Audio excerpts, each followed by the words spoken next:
Presented by eBix Cash. हर खुशी के लिए काफी है.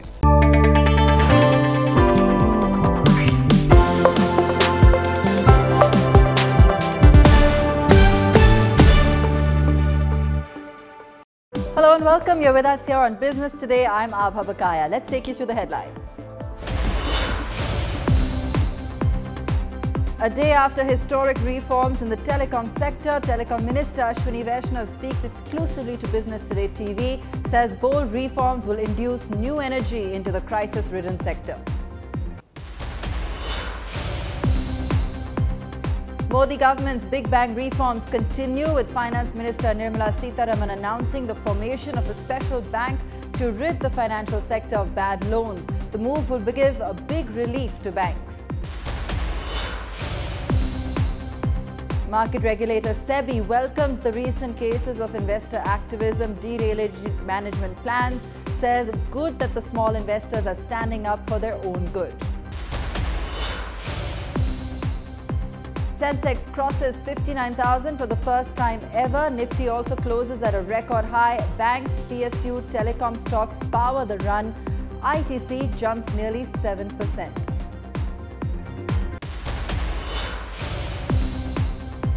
Country's largest bank, SBI, cuts its home loan rate ahead of the festive season, opens the floodgates for other banks to follow suit.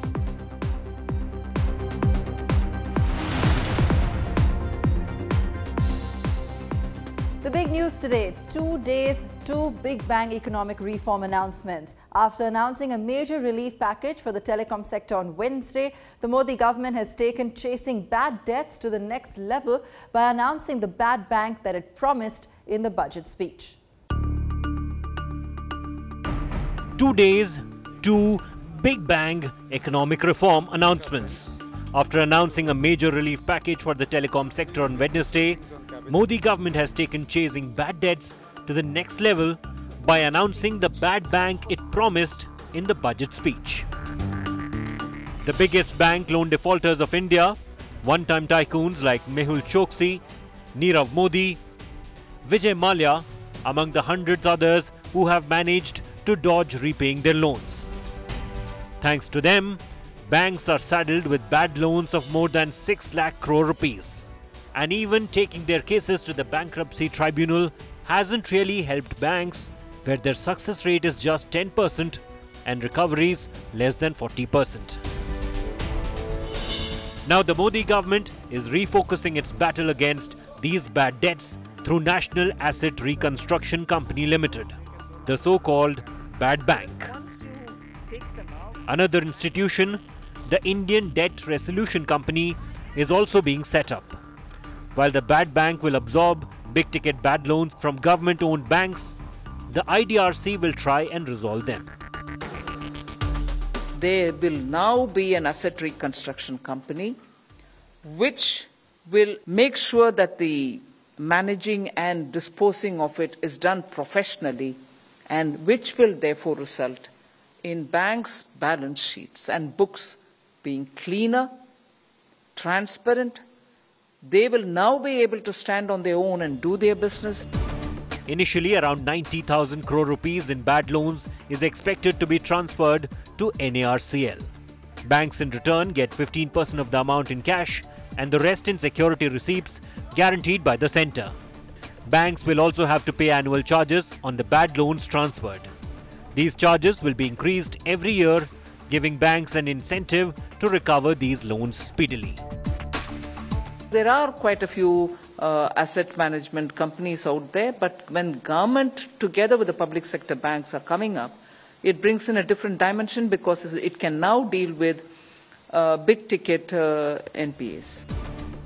The Bad Bank is the latest in a series of banking reforms initiated by the government, which include bank mergers, bringing cooperative banks under the RBI ambit, setting up of Bank Board Bureau, barring willful defaulters from accessing funds from markets, and several fraud preventive measures. The latest measure will enable banks to focus on their core functions, something which the industry will welcome.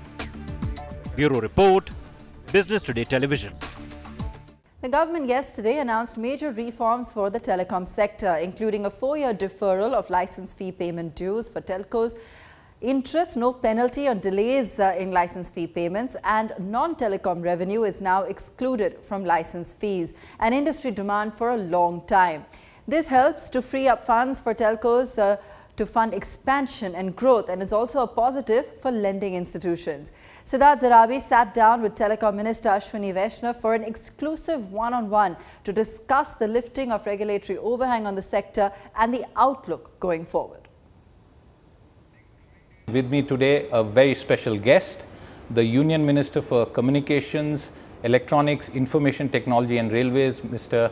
Ashwini Vaishnav. Mr. Vaishnav, pleasure to have you on the show after what the Prime Minister Modi described in a tweet as a watershed moment for telecom. And thank you very much for taking this time out, because the whole intent is to explain this in as much simple language as possible for a wide audience, or what is the true import. And I want to begin by asking you, describe this entire set of reforms, the procedural reforms, the structural reforms, in terms of what it means for the Aam Aadmi, who's been tied to his handsets even during the pandemic period. Thank you. Prime Minister's vision for the telecom sector is very clear vision. It's a big vision. Modi ji wants that telecom service, digital services should reach to the last person in the queue. We are Antyodaya Sarkar. Yes. His vision is of Antyodaya. The marginalized sections, the areas which are still uncovered, unconnected areas, the forested areas, the areas in which हमारे आदिवासी भाई जहाँ पे रहते हैं, right, those areas. So how would telecom services reach those areas? It would reach only when the sector is healthy. एक बीमार शरीर से तो आप तेज नहीं दौड़ सकते, बिल्कुल, तो आपको शरीर को आपको सुधारना पड़ेगा. So he asked us that find out what are the root causes, what is the malaise in this sector. So that's how the entire team worked. We identified the root causes and we took it to him, and a very bold Prime Minister we have. He said that yes, even though these things have been litigated for many years, लेकिन ये देश के हित में है, ये करना है. So that's how he approved the entire package, and that's where we stand. Since you spoke about Bimar Sharir and root causes, for our audience, what are the 2 or 3 root causes that have been dealt with, the medicine that has been administered yesterday? In this sector, one of the key issue has been AGR. AGR is basically adjusted gross revenue, and if you explain in very simple terms, किसी भी company का जितना revenue होता है, जितनी उसकी income होती है, उसका एक हिस्सा सरकार को दिया जाता है. A percentage of that is given to government as a license fee, as SUC. So all these payments were basically litigated for a very long period, actually for 2 decades. What was the root cause of litigation? Root cause of litigation was the definition of AGR. What was the definition of AGR? Definition of AGR was basically the entire revenue of a company, whether it is a telecom related revenue or any other revenue. For example, Gas Authority of India Limited, gas pipeline बनाती है, उसका काम है gas transportation करना. Telecom उसके लिए केवल एक कॉस्ट एलिमेंट है, केवल उसको एक गैस की ट्रांसपोर्टेशन को ठीक करने के लिए उसके लिए आपको स्पेक्ट्रम चाहिए, टेलीकॉम सर्विसेज चाहिए कि यहाँ GAIL does not do separate commercial telecom उनका कमर्शियल, वो तो कोई सर्विस प्रोवाइड नहीं करते कि मोबाइल सर्विस प्रोवाइड कर रहे हैं. तो उनके ऊपर भी कई हजार करोड़ का इस डेफिनेशन के कारण इम्पैक्ट आ जाता था. तो इस डेफिनेशन को सॉल्व करना बहुत ज़रूरी था. That's what honourable prime minister took a very bold decision, and he decided that no, we have to, from now on, the definition has to be a rationalized definition. पहला. दूसरा, इसमें because of historical reasons, license की terms and conditions में ऐसा था, every month we had to compound the interest, right? Monthly compounding is not something which is done in the banking industry anywhere, right? So that thing has been rationalized. Then there were very odd things like even when spectrum is shared, then the cost to the people who are sharing has increased, and these are all historical legacy issues running for many years. Whereas what spectrum is a very scarce resource, so if we are sharing it, it's good for the country, it's good for the nation. So we should reduce the cost rather than increasing the cost. Would I be right in saying that in terms of this new deal for telecom in 2021, it harks back to the Vajpayee era in some ways, a BJP era, where things like the new telecom policy of 1999, calling party pays, which made incoming free in 2003, those were epochal. And I remember as a reporter, as a consequence, telecom industry grew, and that has had so many benefits. And then we saw a different era. Do you think I would be right in saying that 2021 therefore marks a new beginning for affordability and availability? Absolutely, and that is what Prime Minister's vision is, affordability and availability. You have seen, after Modi ji took over the charge of the country, he started leading the country, voice became free. So voice becoming free has been such a great boon for the consumers. Imagine, throughout the country, we have seen during the COVID period, this sector, the people who manage this sector, especially the people at the bottom of, employees at the bottom of the pyramid, the linemen, the tower operators, the technicians, the call center boys and girls, who kept everything running. So in fact, Prime Minister applauded their work, and he asked me to say that please convey this message to the entire country and लोगों को सबको बताओ That's a very noble gesture. किस तरह के corona warriors ने देश को टेलीकॉम सेक्टर में देश को उस वक्त एकदम बना के रखा, टेलीकॉम सर्विसेज को बनाए रखा. One of the things that also came out during the pandemic, and you said this, which was very unique in the cabinet briefing, where you asked people to applaud the workers, and I completely supplement that. We saw that the availability of networks became a huge issue, especially for our students. Right. There was a time people would say mobile ladkiyon ko nahi dena, is umar se niche nahi dena. Now it became essential for survival, for studies. Given the network issues that have come out, Ashwani ji, do you think that with the steps that you have taken, a year down the line, 2 years down the line, availability will improve? I'll explain how it will improve. Sure. There is a logic behind it. Telecom industry is highly capital intensive. Technology कितनी तेज़ी से change हो रही है. पहले 2G था, 3G, 4G, 5G, बहुत जल्दी 6G, 7G की बातें होंगी. And the way things are changing, anybody who is providing telecom service has to continuously invest. So investment requires free cash flows. So this whole package of reforms, 9 structural and 5 process reforms, these reforms also free up lots and lots of financial burden which was there, unnecessary financial burden. So with this, the telcos will be able to invest in technology. Pipeline of data comes through fibers. Fiber installation requires heavy investment. So in India, our fiberization of towers is close to about, in some cases about 60%, in other cases close to 30-35% in case of some other telecom service providers. Until and unless we have that investment, how will people get the bandwidth? So the whole reform package is aimed at making sure, as I said in the beginning, making sure that the sector becomes healthy. शरीर अगर मजबूत रहेगा तो दौड़ने में सुविधा रहेगी. That's the thought process with which we are. Since you give us that example, I am going to try and take it a little forward. दौड़ लगा दी, at the end of it, price क्या मिलेगा for the consumer? And I am asking you this from the point of view of tariffs. I personally believe that people would pay and perhaps pay more for uninterrupted service, good high-speed bandwidth. Do you have a view on tariffs and how that can change? The reason I ask you, I must also clarify, is that there are two sides to the argument. One, very clearly for industry health, something has to happen. You can't keep investing and virtually offering services at zero. But on the other hand, the telecom consumer will say, I must get it as affordable as possible. Where do you stand on the issue? I think it's a function of demand and supply.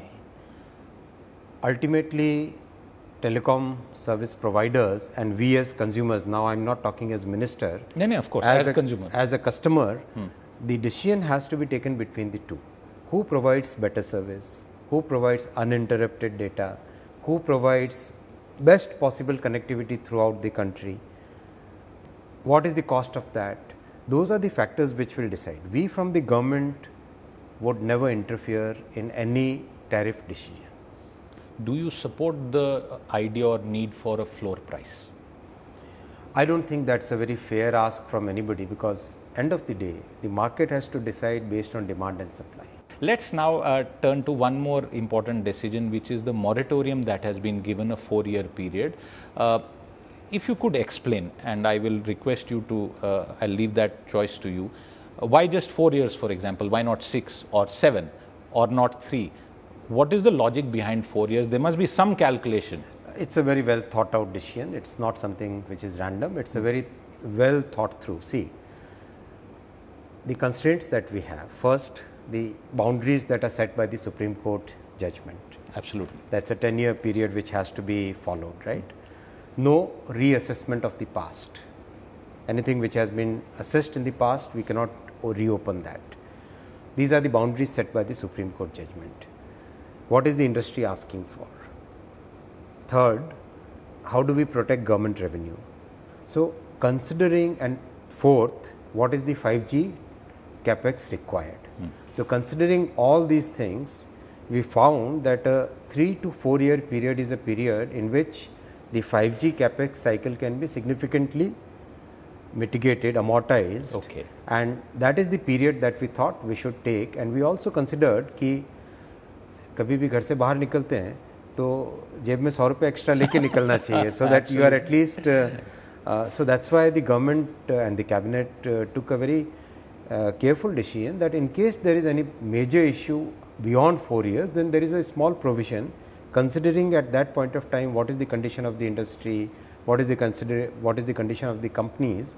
We can even convert 1 year's installment into equity at that point of time. So, it's a very well thought through reforms package which will make sure that the 5G capex cycle is properly amortized. If you could explain the equity thing, because there were some reports and I personally am not very clear on it, which kind of said that will the government take over companies? No. Just expand on that. No, the government has absolutely no intent of taking over a company. It's more like a kind of comfort given to the investors that yes, here is a government which is very keen on ensuring that the sector stays healthy.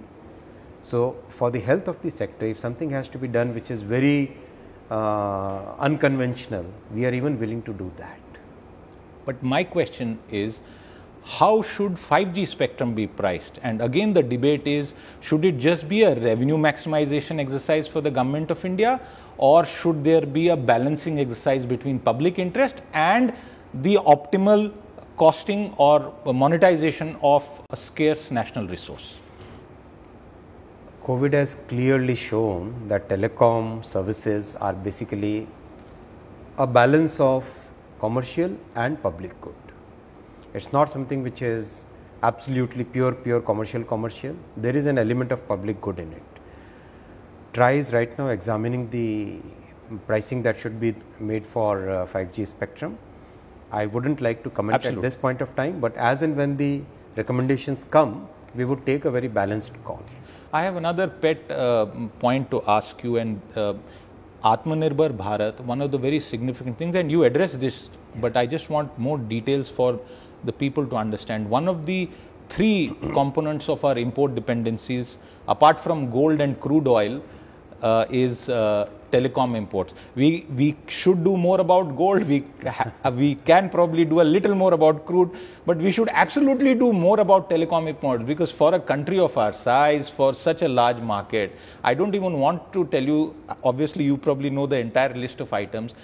We import even the simplest items, and I think it's in some ways a shame, if I'm allowed that word. You have said that it will change. Explain to our viewers, how will it change? By when will it change? The process started. I wouldn't venture a date, but definitely by first quarter of next financial year, our own homegrown, designed in India, made in India core network would be launched in the country. That is the Prime Minister's target given to us. That's wonderful news. I feel confident. This is 2021 now. By end of 2022, we would be in a very different position as far as our own technology stack is considered. We'll be in a much better situation. You are one of the most technocratic ministers that I have met in this beat, as we call it in journalistic parlance. I have to ask you this question. For our average consumer, sir, today people are being told that the cars that they have sought to purchase will take 6 months to be delivered because there is a semiconductor shortage. You are also the electronics and IT minister, and Atmanirbharta is perhaps best exemplified with what is happening on semiconductors. Expand on that, sir, you know, in the limited time that I have with you. Touched the, so again, I mean, you must admire how Prime Minister Modi ji thinks ahead. Semiconductors are a very strategic, I would say it's as strategic as nuclear weapons. It's as strategic as any other thing in the world. And Modi ji has taken a very clear roadmap how semiconductors can be manufactured in India. Again, very soon, this dream will also be realized. I would say I shouldn't be putting a timeline on it at this point of time, but very soon you will be hearing about it. Very good, and I believe that would be one of the most important. As we wind down this conversation, I just want you to sort of explain once again to our viewers who still suffer call drops, especially in the urban metros. In the rural areas, along some patches of highways, there are signal issues. As we wind down and end this conversation, what would you like to tell them with all the steps that you have taken to restore the health of the investor, which is the industry? What is likely to happen as far as the telecom experience is concerned? Because customer doesn't see 4G, 3G, 5G. He just sees call drop to nahi hua, bandwidth ki speed kitni hai, how fast we can do this and how affordably we can have those conversations. Absolutely fair question. Until and unless we see proper investments in this sector, we really cannot solve these issues. These issues require investments, and that's why it was very important for the government to come with a reforms package which really help the health of the industry overall, not just one player, two players, three players, but basically the entire sector related issues have to be resolved. So all these steps, the 9 structural reforms and the 5 process reforms, basically aim at one single objective: better service to the customers, better service to the people who are still unconnected, connecting the areas which are still unconnected, and making sure that telecom service remains an affordable and a very good quality service for the entire 135 crore Indians.